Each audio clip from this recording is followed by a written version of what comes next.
listen, y'all. Again, I really, really, really implore you guys. I'm begging you guys to watch Bravo's Love Hotel. I really want to talk about it with people. First of all, can we talk about how amazing these three ladies look here? Luanne looks absolutely gorgeous and stunning, like a beach babe angel in her beautiful lace dress. Ashley looks like a full-blown vixen, a hottie patati, in her outfit here. And again, if you guys know where this is from, please hook me up. I need to wear this summer. I've been working hard. And Giselle actually looks really chic and elegant as well in her outfit and in her updo. Like, these ladies are killing it, right? Women of like different ages and whatnot, just looking absolutely amazing and ruling the roost with their dating lives. And you love to see it, truly, right? Very fun, very lighthearted show.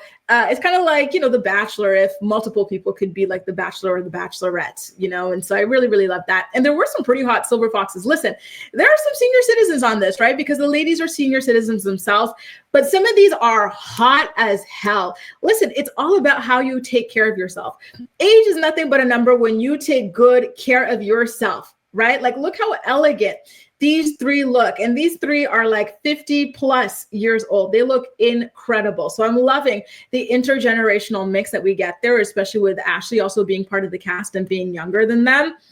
But there are some guys who kind of red flags, right? So there's this guy who's trying to get with Ashley. And listen, when you look at this guy, you go, okay, he's a nice looking guy. And he's like 45 years old. He's a crypto millionaire. And he's complaining that he never got to find his soulmate to have kids with. And I'm sorry, but is this sexist of me? Men, you can let me know, okay? But to me, if an attractive, well-off, in shape, 45-year-old is claiming that he never managed to find his soulmate to get married and have kids with, to me, that's a red flag. I don't know why. To me, it's a red flag. I feel like there's no shortage of beautiful, successful, nice women looking to get married, looking to have children, right? So to me, if you're a man who fits into all of those, right, superficially, and you weren't able to find one of them, I don't know. I don't know that I buy it. I feel like there might be something else. Maybe he's too picky. Maybe, he spent all of his 30s and 40s dating women that are too young for him. And obviously those ladies didn't want to settle down and he dumped them for that, only to try and find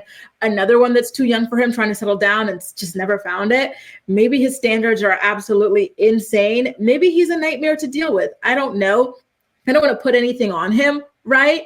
Because I don't know him like that. But I got to be honest with you.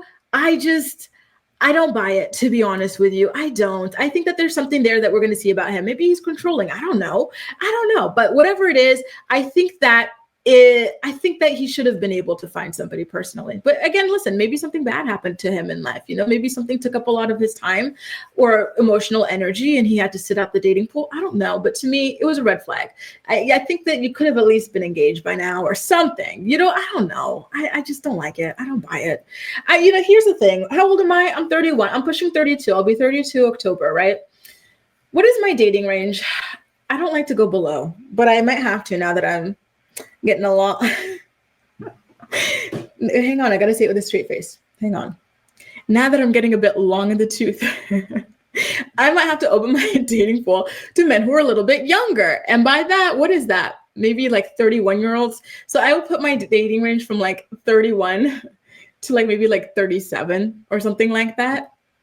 And even then, if I find someone who's like 37 or something, never even thought about getting engaged, to me, it's like, I don't know, red flag. It's giving commitment phobe, right? That's what I'm getting. And I agree, East Awesome. She's absolutely beautiful. She has taken incredible care of herself and it shows. It truly, truly does, right? Giselle being shady to the Nigerian guy was very on brand for her. And we will get to that because that was ugly. That was classic Giselle being low-key colorist, being low-key racist. And we've got a long history of her doing this, right? So it wasn't a coincidence that was a question that she asked to the black man on the show. Vera says, this is so true. Okay, listen, see, I'm not the only one, right? Like, ladies, like a man 45 years old, you never found a woman to get at least engaged to, at least married to, have kids with. I don't know. Because listen, I have a friend, listen, he's not my type, but I think that like stereotypically or classically or whatever they call it, like pedestrianly, I think the average person would say he's attractive. Listen, he's 45 years old. He's got a full head of hair. He's in good shape. He's not like super wrinkly or anything like that. He is I would say he's in the top percentile for his age, for sure. Listen, even like 35-year-old men these days, have you seen them? Have you seen the guts on half of them? The beer bellies on half of them? This man is 45 and he has taken incredible care of himself. Yeah, I would say he's attractive. Damn, a tough crowd. And listen, I know people like this, right? Where they're in their 40s, right? Mid 40s and up. And they haven't been married. And they talk about wanting to get married and wanting to have kids. But you know what the issue is with them? They treat the women well. However, to them, especially if they're making money, it's always, I only have 1 million. I want to make 5 million before I feel comfortable having children. Because when I have children, I don't want to be like, it's always something like some kind of goal where it's like, okay, well, I don't know what age you'll be at that point, right? And so I kind of get the vibe that might have been something with him, but there's something off. That is for sure. And look, it looks like you and I share the same red flag radar, ladies. I love that, right? Bunny says, I hate when older women push their relationship problems on women. He's not looking for a relationship. I kind of wonder if he's just here like, looking to vibe, looking for attention or something, but I don't know. Something is off, right? Exactly. There's a reason. There's got to be a reason. Don't pull a Shannon Sharp. I hope he doesn't, but that might be his problem, right? We'll have to wait and see. But for now, listen, he seems like a nice enough guy, but I do not believe that he is never married, no children at 45 for no reason. He's at minimum, a commitment phobe, maybe even a control freak, right?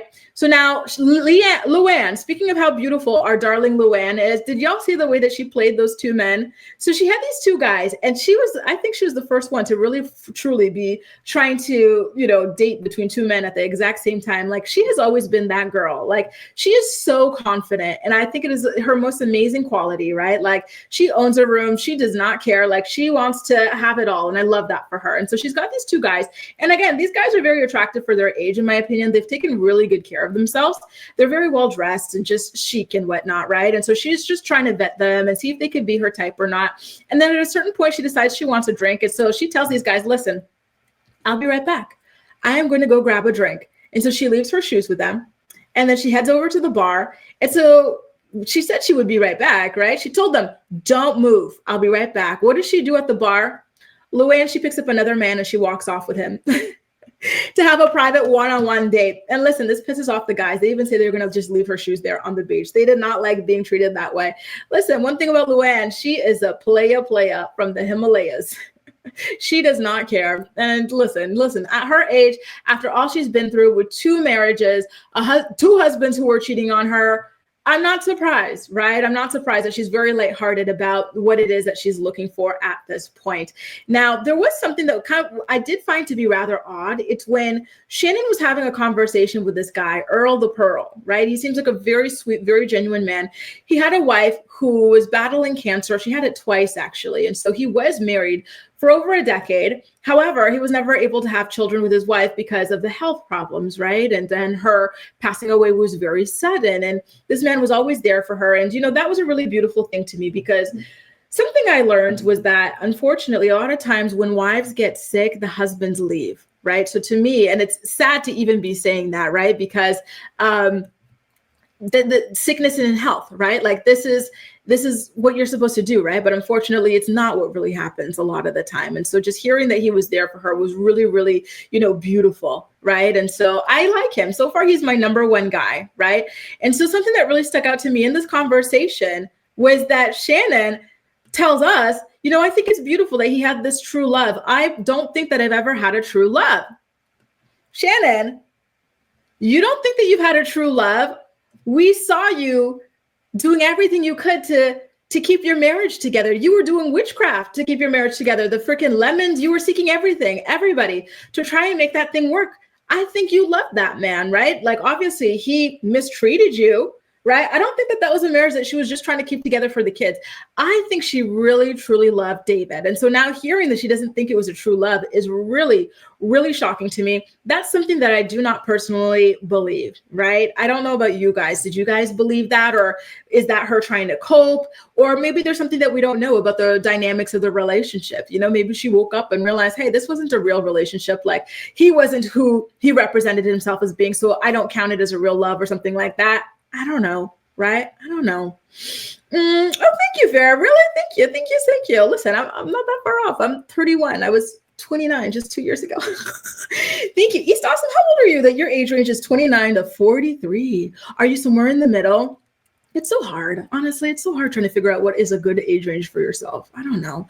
Theo loves Bravo's Love Hotel. It's fun. I love the scenery. Me too. It is so fun. I am telling you guys, just give it a try and you will be hooked. It is a really, really good show. Tadisha says, since Ashley is on Love Hotel, does that mean that she's no longer with Jack Harlow? And that's what I wondered. She said on the first episode that it was over. However, I saw recent photos of her with this man. So I think that she just did it, you know, for the money and for the exposure, to be honest with you guys. East Awesome says, Ashley eyeing the old men gave me the creeps. I had to turn it off. And speaking of, that was another thing that I really liked about Earl the Pearl. Let me put up a picture of him again for those of you who, you know, who forgot who he was or didn't watch yet. But this is, you know, he's an older man. He is like 50 something. I think he's 56 years old, right? And so Ashley was sitting down with him and that younger guy who seems to be a commitment phobe and whatnot. And Earl just gets up and leaves. He's like, listen, the woman is 30 something years old. What am I doing here? Right? Like, he wants to have connections with women his own age. And again, it's sad that you have to applaud a senior citizen man for not wanting to be, you know, fooling around with a, you know, young woman, you know, a woman who could be his daughter. But unfortunately, that's where we're at in the world, right? And I want to go back quickly to Shem talking about her vacation. To come down from the vacation, she still has her tan lines. Good thing I like my work. Otherwise, I'd be mad that I had to work. Oh, damn. Listen, I am so happy that you got to go away. And I'm still so jealous. I hope you had some margaritas for me, please, on the beach. Hey, Ramster, nice to see you, boo. And you know what? I have a comment. Please remind me at the end of today's morning report, I wanted to talk to you, Acacia, and anybody else who's into gardening about some of that stuff that I wanted to get into. East Awesome is 35. Okay, so like you're just that you're there in the middle, which is good. You know, it's good for your dating pool. It's so hard. What is it? 7 below, 7 above? But I can't do 7 below. That's too young. Anyway, y'all, listen. We're going to talk about, and I think Theo had brought this up earlier, we're going to talk about Giselle. Giselle has a long history of being low-key colorist, low-key racist, right? We saw, do you guys remember the TikTok I made of those disgusting comments she made about James Harden's beard? You know, oh, that beard, he must be hiding liquor in it, watermelon, fried chicken, these sorts of things, right? Like, she was saying that about a black man, right? And then we've seen her make other weird, very borderline, if not full-blown colorist and racist comments on Real Housewives of Potomac over the past several years that it's been on, right? From the very beginning, actually. And so now here she is sitting with this wonderful, normal, elegant, classy black man named Wale. And so he talks about like a city that he's been to or something like that. And she says, oh, because you went to jail out there. I went to what?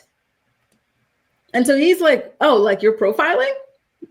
That's exactly what she's doing. Giselle, you're not slick, girl. You're not slick. Like, why would you say that to this man? Especially on camera too, to like put that on him on camera. Like, that is so weird, especially with her like history, you know, specifically of microaggressions towards darker skinned people, whether they're men or women. Like, you know, one day, we're going to put a collage of all of her kind of like racist colorist comments, and hopefully that'll catch up to her, because the fact that she's been able to continuously get away with this for several years is absolutely insane. I still think that the James Harden audio clip should have been a storyline on the Real Housewives of Potomac, because that was major. The housewives were commenting on the video I posted and everything. Karen was commenting on it. She said, oh, that's unfortunate. I think Wendy even commented or liked some things. Like, it was major. Giselle needs to be called out. This is not okay. Luanne says, that's why I'm team Gizelle Bryant. And you know what's bad when a woman is supporting the cheater, Pastor Holy Whore, right? Like, she is so off. Theo says, I think Giselle implied he was some kind of scammer. Ooh, that's not good. The man's Nigerian. There she goes. Right? So rude of her. Although she was being rude to all the guys, even the ones she liked. I think she thinks it's cute, but it's not. No. And that's the thing. She's just such a mean person always. You know, even her own daughters say she's a mean person. Like, what is it with her? Like, why is she like that? Life is too short to be such a freaking See you next Tuesday all the time. East Austin says Giselle had a great father, but her father was also a color. Yes. Shout out to Ty's Hot Messy History. She's got a wonderful channel here on YouTube where she goes over these like historical moments, right? Like that. I remember that video that she posted, right? Her father was also a colorist that would call dark-skinned Black female activist names. I think that's where it comes from. I think that's where it comes from. And it's very sad. Kel says she's such a hateful colorist. I agree. Oh my God, not that nonsense says he's cute. What is Giselle's problem? Wow, I agree. Listen, y'all are not here for Giselle, right? Lou says that's why she doesn't like to talk. Yeah, she shuts down any and all conversation about it. It's kind of like, I'm sorry. Shout out to my white co-reporters here who are non-racist, but racist white folks love to shut down conversation about racism, right? If you call out racism, you're racist for calling it out. How dare you? Vera says, and that's why Giselle stays single, period. And listen, here's another thing. She said it on her podcast, what she does in bed, when she's getting railed in bed. Giselle farts when people are boning her.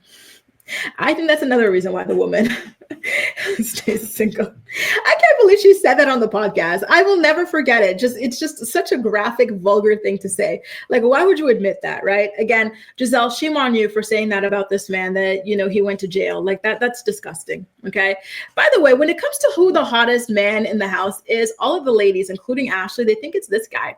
This guy's name is Ralph. They say he's the hottest. So shout out to him. He's very well built. Like this man, he looks amazing, right? How old is this man? I think this man was like late 50s, early 60s. And look at the body on him. Again, listen, there are men in their 20s, 30s who do not look like this. So the fact that this man is in his 50s or 60s and he looks like this, absolutely freaking incredible. I have to give it a standing ovation. I gotta say, some of the men are quite handsome. There's another guy who I find quite handsome. I should have taken a screenshot of him. Do you guys remember Philip? He's handsome, but a little bit feminine. And I think that's what's like kind of like throwing the ladies off and not really attracting them. We don't see him make any kind of connection with them. He kind of reminds me of Dwight from the early days of the Real Housewives of Atlanta. And then there was another guy too, who I also found to be kind of similar to that, Nick. And Nick is actually the guy who, and you know what, maybe that's why he never found somebody to get married and have kids with. Because this guy, to me, he also kind of has like this vibe, that may be a little bit off-putting to your average woman. It's just a very kind of like dainty vibe, So speaking of the hottie Ralph, Shannon had a pretty good like connection with him for a little bit. However, Giselle wants to see what he's all about because again, he is the hottie. Everybody is attracted to him and she wants to shoot her shot. And Shannon gets really upset with this. And I think that it's going to turn into a storyline because when they started doing previews for next week's episode of The Love Hotel, they showed Shannon essentially having like a meltdown over all of this. And so I'm really looking into I'm really looking forward to what all of this is going to play out like, right? And again, listen, the guy that Giselle did dirty by, portraying him as some sort of a criminal or joking about him being a criminal, I really like him. Wale, he is so elegant, so sweet, so kind, so just, I think he's here for the right reasons, to be honest with you guys. And his little flirtation with Ashley is so fun to me. Like, here he is, he walks her to her room at the end of the night. And so ordinarily you think that he did that so that he could kiss her, right? Because this other guy is trying to come in there, right? To get with Ashley. He's like, it's Ashley or bust. That's what Wale says too. And so he steals her. He says, can I walk you to your room? And he just hugs her. And so there was the cutest moment, which is where he's walking back, kicking himself about the fact that he just hugged her and didn't even kiss her. And so he's like, oh my God. And you were just like, good night. So stupid. I was like, oh my God, this is the type of stuff I love to see, right? And so we think that it's all over. And so Ashley, she takes off her shoes. She's just sitting there like, why didn't he kiss me, right? And then before you know it, there's Wale at the door, ready to plant a kisser right on her kisser. And it was really, really sweet. Guys, please, please, please. I love this show. Please, please, please watch it with me. It was so good. Bravo's Love Hotel. I'm telling y'all, it is so damn good. I love it. You guys will love it too. If you like these dating shows, Love is Blind, Too Hot to Handle. What is that one where all of the like Netflix people go on to date? Perfect Match. These sorts of things you are going to love. Bravo's Love Hotel. It is so good. Okay. Now let me catch up on some of y'all's comments. And actually listen, please, please, please, Ramster and Acacia, remind me, I wanted to talk to you guys about this gardening thing too at the end when I finish with this Bravo thing. Lou says, he was my first He was from my city. He insulted Congresswoman Barbara Jordan. That was exactly it. And I'm so ashamed about that. Like, what is that? You know what? Can we talk about this? And listen, I'm not African American, so I don't know the exact dynamics down there. But from my observation, I'll tell you what I see about people like Giselle's father, Giselle and Robin. Okay, I'm just going to take a sip of this water before I tell you my perception. And y'all could tell me if I'm wrong, but I'll tell you my perception. Have you ever seen anyone drink water so suspiciously? This is my perception about people who are multi-generationally mixed. Black people, sometimes, not everybody, but sometimes. Sometimes it feels like they want to, because listen, the Black community is very famously colorist, right? Like we have a colorism problem in the Black community, right? And so I feel like people like Giselle, her father, Robin, they like to entrench themselves a lot or like all of this specifically for the benefits of that colorism. You know what I mean? And so it really comes out in the way that they speak, and the way that they treat, Black people, specifically dark-skinned Black people. That's the vibe I get. But listen, maybe y'all have a different vibe, but that's just the vibe that I get there. Just saying. So sad to be a colorist in 2025. I agree. That was really ugly. And I think that she should publicly apologize for that because it's not cool. It really isn't, right? I'm sorry for the visual that Theo was talking about. For those of you who are just joining us, Giselle said on her podcast that like she farts during sex. Sorry. She said it. And listen, if I had to hear it, you all have to hear it too. Well, you think he's a silver fox? He is handsome, right? Look at him. He has taken such incredible care of himself. He looks the F good. Ralph, you are a good look. And he seems, so far, we don't know too much about him, right? He's only spoken a little bit, but I'm looking forward to learning a little bit more about him. But I'm scared that he's going to do something really like scary, like, that to set Shannon off. I hope she's just jealous and that he didn't do something scary, but like, it's worrisome. He looks like Jack's solid arms. Now, why would you do that, East Austin? We were having a good time admiring a good-looking man, and here you come comparing him to Jack's Demon Taylor. Please. I wish I had a photo of him, East Austin, but if you search the cast of Bravo's Love Hotel, Philip is him. Very, very handsome. But I think that is what is throwing the girls off. These are very traditional ladies who like a guy who has like more of a masculine energy. And he just doesn't have that. But he seems, did you not get that same vibe? But he seems like a really, really, really, really, really smooth, not smooth, a really sweet guy. And yes, I think Nick gets into Botox and whatnot. He's another one that kind of has this energy that's a little bit more on the feminine side. No shade to them, but that's just what I've been picking up from them, right? Paprika says, hearing dating ranges made me think, am I weird that any more than 1 year younger than me has always, yes, I'm the same way, right? Like, I can't do it. Listen, I was telling you guys this story when it was happening last year. I met this guy, and you know what? I might actually be going there tonight. I like the salsa dance. You guys know this, right? And so there's this place, shout out to the Comptoir Général in the 11th arrondissement. So I went there. I went salsa dancing with some of my friends. And so I met this guy who was so hot. He was like so tall. He was like Haitian, and he had just finished law school, right? And then he tells me he's 25. I say, oh my God. At this time, I'm like 30, 31. And the idea of being with a guy 5 years younger than me was just, it felt like I was robbing the cradle. I felt like a total creep. Like, shout out to you guys who like him younger. I can't do it. I'm the same way as you, Paprika. Even 365 days younger is like, oh, I'm having a panic attack. Lou says he's a gatekeeper, like the brown paper bag types. Whoop, there you go. Hey, Ilda, nice to see you. Welcome to your first morning report. And that's the thing. Yes, I would actually even say pretty much all communities are colorist, unfortunately. I don't know why, but we always have to have something that divides us. Whether it's skin color, whether it's religion, whether it's height, whether it's weight, whether it's just always something. And it's just so damn annoying. When will we live in peace? I'm telling you. East Awesome says the older generation had a lot of colorism, but it improved in the 70s from the Black Power movement. A significant number of Black Democrats are surprisingly colorist on the inside. I love it. Listen, here's the thing with the Black Power movement. Can we talk about the leaders and who they were marrying? The Black Power. No, I don't want to shake the table. It's very early for you guys. I'm going to stop. I got to stop, right? RCS says all the isms are human in nature. Yep, unfortunately, we are programmed for it. It's in us. Let's give ourselves a break. I like that. You know what? Yes. I hope that we work on it. I really do, because it's very unfortunate. She doesn't care, says, I'm waiting for the crazy Shannon moment. Oh, don't, just you wait, right? So he had to step back from ESPN with all the controversy, but you'll see. Oh, here I am thinking you're talking about Shannon Sharp. Yes, Shannon, she's going to be crashing out episode 2 or 3, so stay tuned. And I'm really looking forward to seeing what caused that too. Elise says, Grace, I love being Bob Twist with you. You're so cute. Thankfully, I have not lost my taste completely. It really has been just like a bad cold. Oh, thank God, because that sounds absolutely horrific. Get well soon, Elise. I am so sad to hear that you got COVID. Oh my goodness gracious, not fun.